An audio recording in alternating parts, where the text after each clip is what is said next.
사람은 자기 인생을 살면서 시시각각 다가오는 고통의 어려운 문제들을 통해 자신의 의미와 인생의 목적이 무엇인가를 끊임없도록 찾게 해주죠.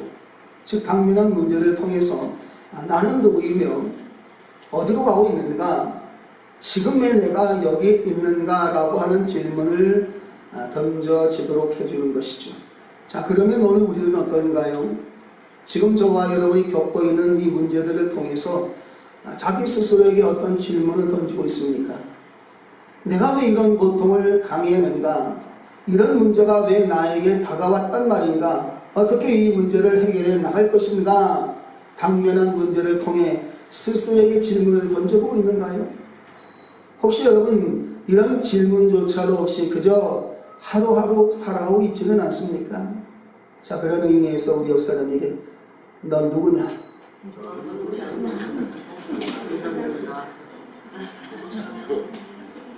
사람은 그저 단순히 존재하는 것이 아니에요. 하나님의 거룩한 성품이 반영된 존재입니다. 왜냐하면 우리는 하나님의 형상을 따라 지음받았기 때문이죠. 그리고 하나님의 모든 말씀을 기쁨으로 받아들이고 순종하여 살면 그 결과로서 하나님이 주시는 행복을 누리며 살 수 있도록 했습니다. 그래서 우리는 분명하고 정확하게 나 자신이 누구인가를, 그리고 이 세상에 왜 왔는지 있는지를 알면 우리는 하나님의 말씀에 순종하면서 하나님께 주신 축복을 누리며 살 수가 있습니다.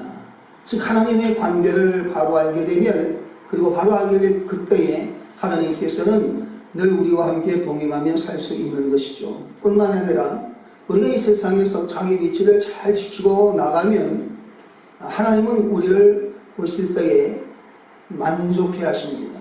이것은 마치 창세기에 보면 하나님께서 천지를 창조하신 다음에 보시기에 좋았더라 말씀하셨던 것처럼 하나님은 기뻐하실 것입니다. 그러므로 우리에게 다가오는 여러가지 문제를 통해서 우리를 절망과 고통으로 내모는 하나님은 아니라는 것이지요. 오히려 그 문제를 통해서 우리가 예수님의 십자가의 희생을 통해 죄로 인하여 구원받지 못할 우리가 예수님을 통해 구원받을 수 있고, 우리가 감히 하나님의 자녀가 될 수 없음에도 불구하고 하나님의 자녀가 되었다고 하는 그런 확신을 들게 될 것이고, 또 주님이 원하는 삶이 무엇인가를 깨닫고 우리는 하나님의 나라와 그의 의를 구하는 삶을 살 수 있도록 하시는 모든 문제가 되어줘 하나님의 은혜가 되는 줄로 믿습니다. 그런데 하지만 우리는 원치 않은 어려운 환경이 다가오고 문제가 다가올 때에 하나님의 뜻이 어디 있는가를 생각하지 못한다는 것입니다. 오히려 현실에 급급해 나머지 자신의 사명을 뒤로한 채 오직 당면한 문제만을 해결해 보려고 발버둥 치는 것이 우리들의 솔직한 심정입니다. 그래서 이와 같이 우리의 연약함을 아시는 주님은 오늘 본문인 새 요한의 사역을 통해서 오늘 우리가 누구이며 우리들이 해야 할 것이 무엇인가에 대해 말씀을 주고 계십니다. 이에 저는 너는 내가 누구라 생각하느냐라고 하는 이와 같은 제목을 통해 함께 은혜 나누기를 원합니다. 첫째로 우리의 문제에게 다가와 있는, 우리에게 다가와 있는 이 문제들 통해서 자신에 대한 확신을 가져야만 합니다. 오늘 이 본문을 보면 예수님께서 요한에게 세례를 받으시고 40일 금식을 마치시고 광야에 이끌려 마귀에게 3차례에 걸쳐서 시험을 받으시고 공생의 사역을 들어가시기 직전이셨습니다. 그러니까 세례 요한은 로마 지배를 받고 있는 시민으로서 억압을 받으며 고통을 사는 그 유대인 백성들이 있는가 하면 이들의 고통을 내민한 채 권력과 결탁하여 호의호식하는 타락한 종교들이 그 국가에 있는 것이었죠. 그래서 요한은 저들에게 하나님께 회개하라 외쳤습니다. 그리고 고통당한 유대인들 백성들에게는 유일한 희망인 하나님께 죄를 회개하고 돌아오라 외쳤으며, 회개를 원하는 이들에게는 물론 세례를 베풀었습니다. 자, 그래서 많은 사람들이 요한이 유대인이 기리하는 메시아나 혹은 위대한 선지자가 아닌가를 생각했지요. 이렇게 생각하는 그들에게 세례 요한은 말합니다. 너희들이 기대하는 메시아 혹은 선지자는 나는 아니다라고 강력하게 보유를 했습니다. 때문에 당시 유대 종교 지도자들은 세례 요한에게 사람을 보내어서 묻습니다. 그러면 너는 누구라고 생각하느냐라는 질문을 하게 된 것이죠. 사랑 여러분, 오늘날 우리에게 필요한 것이 무엇이라고 생각합니까?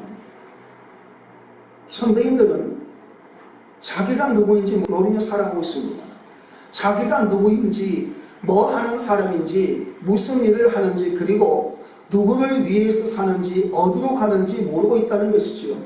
그저 열심히 종을 치고 있는데 누구를 위하여 치고 있는지, 왜 종을 쳐야 하는지 모르고 그저 정신없이 치고 있다는 것입니다.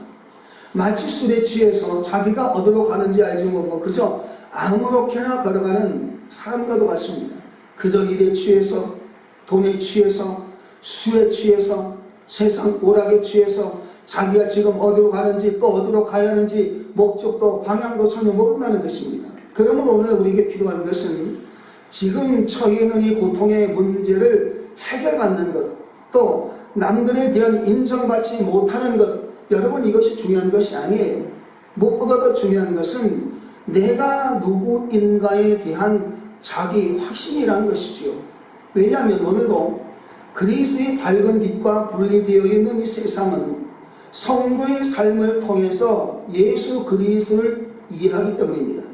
이런 시대의 이웃과 자신의 양심의 질문에 나는 그리스도이다 라고 대답할 수 있는 성도는 바로 복된 존재입니다. 그리고 이 성도의 자기 사명에 대한 확신은 또한 존재에 대한 확신과 연관되어지기 때문이지요. 자, 그러므로 내가 누구인가, 무엇을 하고 있는지 자기 상실의 시대의 세례 요한처럼 그리스도인으로서 자기 확신을 할 수 있는 저와 여러분 될 수 있기를 주님의 이름으로 축원합니다. 그러나 둘째로 그릇된 자기 확신은 피해야만 합니다. 그 첫째가 그릇된 자의식이지요. 요한은 이렇게 분명히 말합니다. 나는 그리스도가 아니며 예루살렘에서 파송된 종교 지도자들에게 나는 분명히 아니다라고 밝혔습니다. 당시 이 군중들은 요한을요 메시아로 기대했습니다. 그래서 온 유대 지방과 예루살렘 사람들이 다 요한 앞에 나와서 회개의 길을 자문했다는 것이지요. 왜냐하면 그의 탄생부터가 천사의 신탁으로 되어진 것으로서 세인들의 주목을 받기에 충분했습니다. 그의 정신이나 그의 언변이나 그의 가르침 또한 설복과 존경을 불러일으키는 무언가가 그에게 있었기 때문이죠. 때문에 기나긴 고난과 어둠의 역사에 찌들어 있던 유대 민족의 기대감은 요한에게로 집중되었던 것은 당연한 것이었습니다. 유대와 예루살렘 사람들이 이런 질문을 했으리라 가히 짐작하고도 남은 있습니다. 이에 대하여 요한은요 20절에서 분명히 이렇게 말합니다. 나는 그리스도가 아니라 결코 메시아가 아니다라고 했습니다. 요한은 자기 자신을 결코 위대한 사람으로 여기지 않았습니다. 큰 인물로 그려내 보이려고 애를 쓰기보다는 선한 주님의 일에 대하여 더욱 열심을 품었을 뿐입니다. 오늘 우리들도 주님의 일을 하다 보면 이와 같은 질문을 받습니다. 아이 참으로 대단하십니다. 참으로 능력이 많습니다. 아니 어떻게 그렇게까지 할 수 있습니까? 자, 우리는 그럴 때 어떨까요? 자기 존재를 생각해 볼 수 있어야 돼요. 왜냐하면 타락한 아담의 첫 조상으로 삼고 있는 우리 인생들의 마음속에는 보편적으로 자기 중심의 자아가 마음속에 깊이 차지하고 있기 때문입니다. 왜 그렇습니까? 자기 중심의 자아는 환경에 따라 모든 상황을 자기 중심으로 대하려고 하기 때문이지요. 또 자아의 욕망을 성취하는 것을 행복의 척도로 알고 있는 것 때문 아니겠습니까? 이러므로 참된 자기를 발견하고자 한다면 자신의 자아의 깊이 잠재있는 우월의식을 버려야만 합니다. 왜 그리 해야만 하는 것입니까? 오만과 사명이라고 하는 것은 같은 장소에 살지 않고 있기 때문이지요. 그러므로 자기라는 감옥에 갇혀있는 한 참된 자신의 모습을 발견하기는 매우 어렵다는 것을 알아야만 합니다.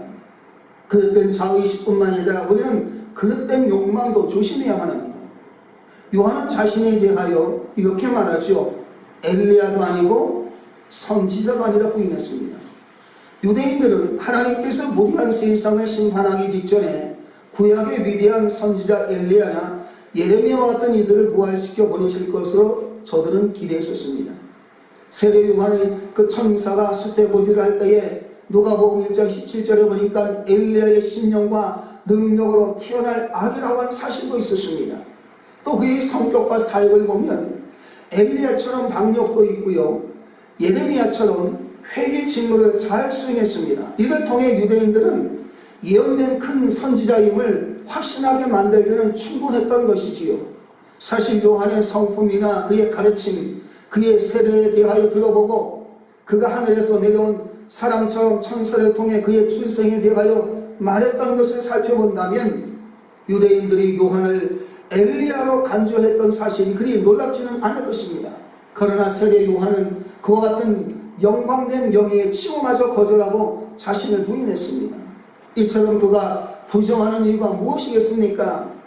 그는 모세가 말한 바 주께서 그들 성제들 가운데서 그들 위해 세우시리라고 한 그 선지자는 아니었던 것이지요.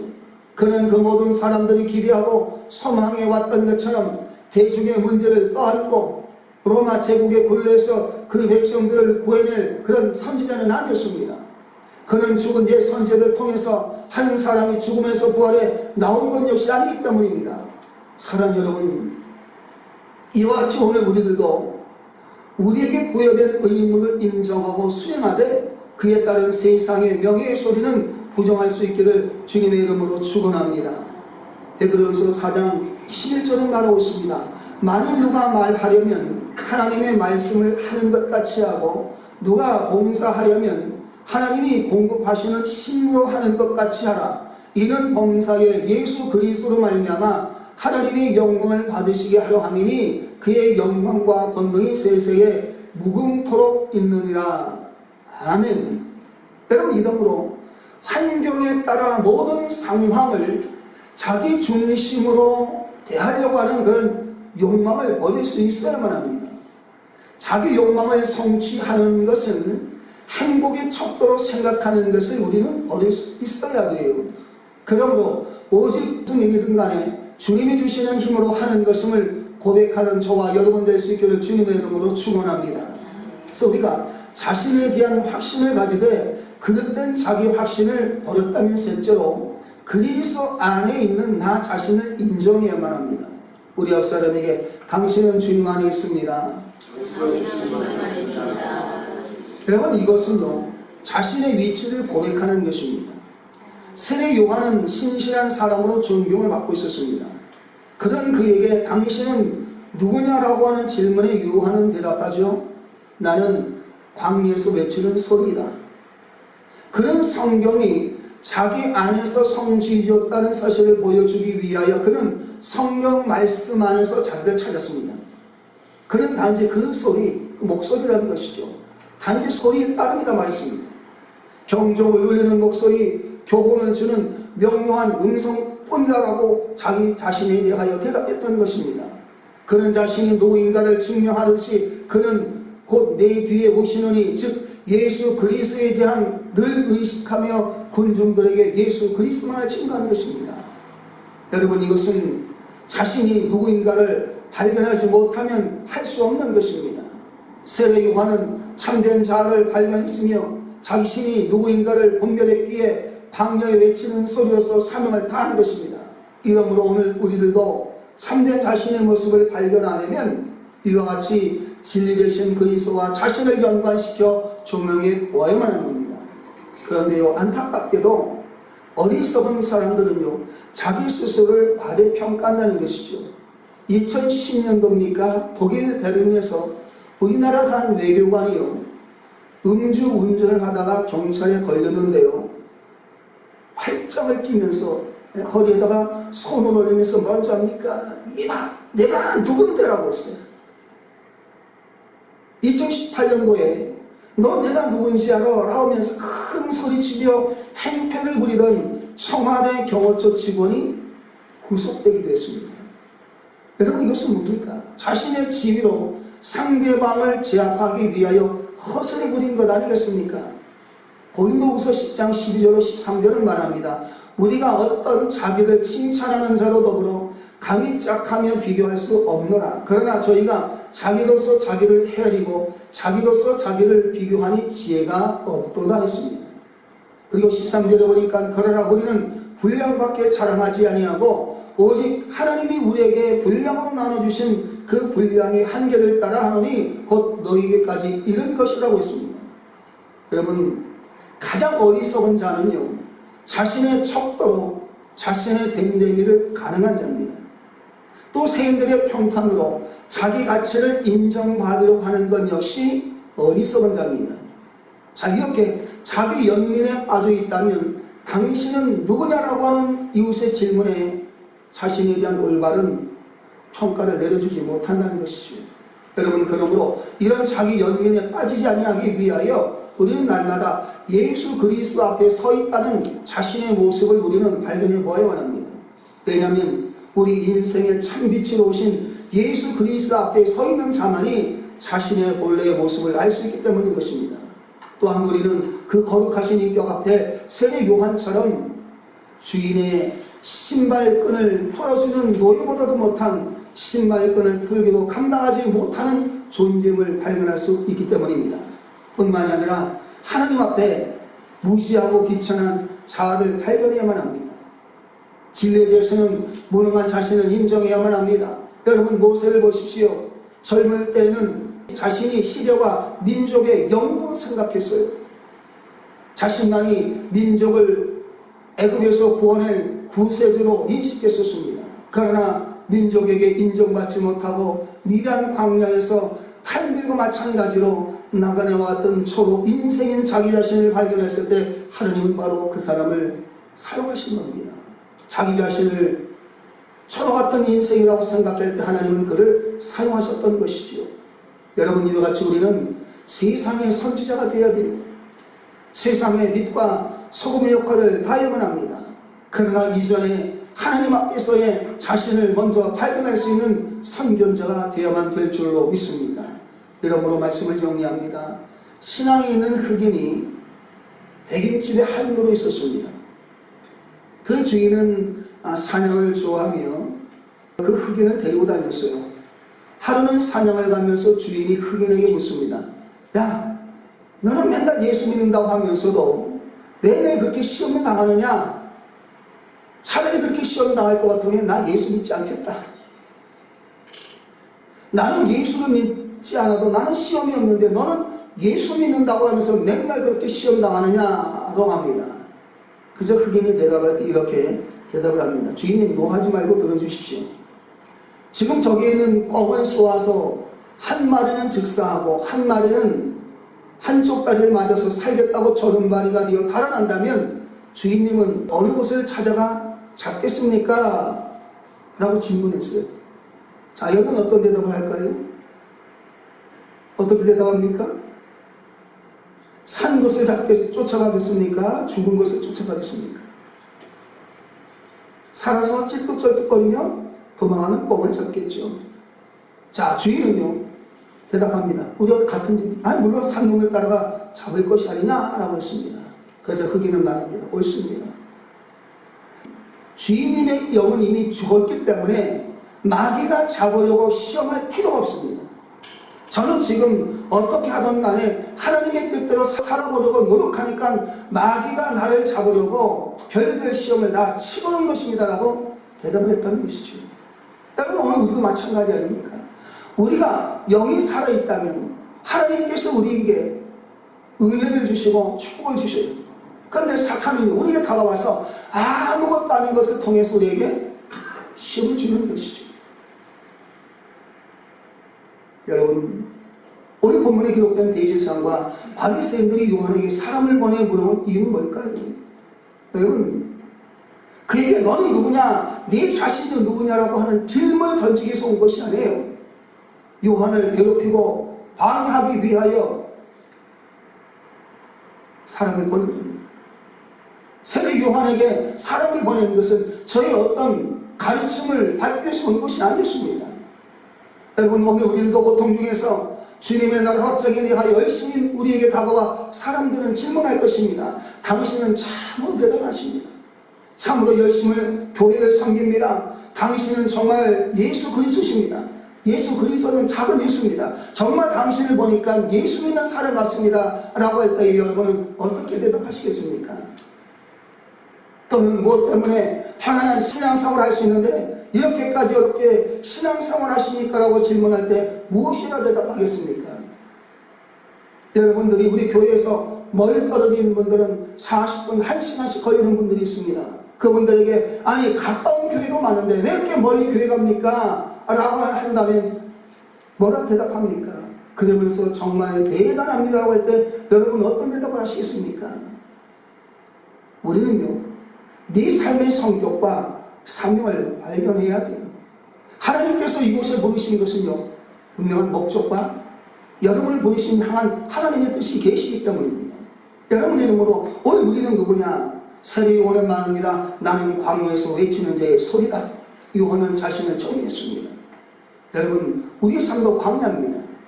요한의 표현대로 한다면 너희 가운데 너희가 알지 못하는 한 사람 예수 그리스도를 알지 못하는 무지한 세계 속에 있기 때문이죠. 여러분, 그러므로 진리를 사랑하지 못하는 세계가 곧 거치는 광야입니다. 자, 우리는 이런 광야에서 저와 여러분은 진리의 말씀을 외치는 소리가 될 수 있기를 바랍니다. 그래서 우리가 스스로에게 던져볼 때에 하나님께서 왜 나를 부르셨고 왜 이곳에 세우셨는지, 그리고 하나님께서 여러분에게 주시는 그 문제를 통하여 다시 한번 사명의식과 여러분의 존재의 가치를 다시 한번 발견할 수 있게 되시기를 주님의 이름으로 축원합니다. 기도하겠습니다.